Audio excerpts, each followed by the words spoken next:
22 मार्च 2024 आज से ठीक कुछ दिन पहले रात के 8 बजे रशिया के कैपिटल मॉस्को में देर से लोग अपनी फैमिली के साथ रिफ्रेशमेंट के लिए एक कॉन्सर्ट हॉल पे जमा हो जाते हैं। यूं तो इस कॉन्सर्ट्स में दर्जनों फैमिलीज इंटरटेनमेंट पर्पस के लिए आते हैं। साथ ही उनके साथ 4 ऐसे बंदे भी आ जाते हैं जिनके हाथों में दर्जनों बेगुनाह बच्चों, औरतों और आम रशियन सिटीजन्स का खून लिखा हुआ था। कॉन्सर्ट का शुरुआत एक डांस परफॉर्मेंस से होने वाला था, पर उस परफॉर्मेंस से पहले उन 4 जालिमों ने ये शुरुआत खून की होली से करने का इरादा कर लेते हैं। 8 बजे से पहले ही उन दरिंदों ने अपनी ऑटोमेटिक राइफलों से कॉन्सर्ट हॉल के अंदर अंधाधुंध फायरिंग शुरू करते हैं। उन दरिंदों को न बच्चों की चीखों पर रहम आता है और न ही औरतों की चिल्लाहटों से। फायरिंग के साथ साथ कॉन्सर्ट हॉल को बमों और ग्रेनेडों की नजर भी करते हैं। इस तमाम वाकये के बाद रशियन ऑफिशियल्स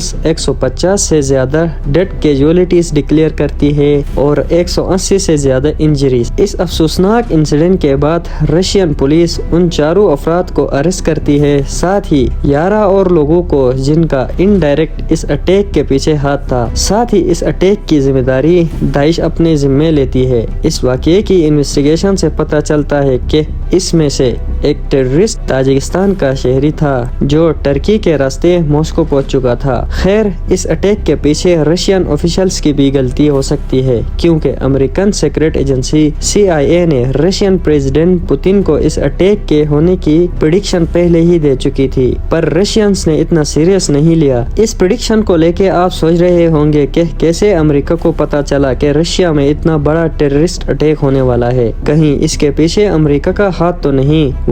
जियोपॉलिटिक्स इतनी गंदी गेम है कि हो भी सकता है कि इसके पीछे अमेरिका का हाथ हो, लेकिन अक्सर जियोपॉलिटिकल एक्सपर्ट का मानना है कि इस इंफॉर्मेशन को नोटिस करते हुए अमेरिका को ब्लेम नहीं कर सकते, क्योंकि जितने भी इंटरनेशनल अटैक इवेंट्स होते हैं उनका इंफॉर्मेशन दुनिया की सीक्रेट एजेंसीज पहले ही मालूम कर लेती है। जैसे 9/11 के अटैक के होने से पहले रशियन प्रेसिडेंट पुतिन ने भी अमेरिकन प्रेसिडेंट बुश को वार्न किया था कि अमेरिका में कुछ बड़ा होने वाला है। साथ ही पुतिन ने अमेरिका को अपनी सिक्योरिटी को टाइट रखने का भी मशवरा कर दिया था। तब रशियन की तरह अमेरिका ने भी इतना सीरियस नहीं लिया था। बाद में 9/11 की जिम्मेदारी भी एक टेररिस्ट ऑर्गेनाइजेशन अल कायदा ले लेती है। उसके बाद अमेरिका का रिवेंज पूरी दुनिया देखती रह गई। खैर, करंट रशियन अटैक की जिम्मेदारी तो ISIS ले चुकी है। इसके बावजूद रशिया इसके पीछे यूक्रेन को इनडायरेक्ट रिस्पॉन्सिबल समझता है, और पुतिन साहब ने ये भी बोला था कि अटैकर्स अटैक के बाद यूक्रेन भागने वाले थे।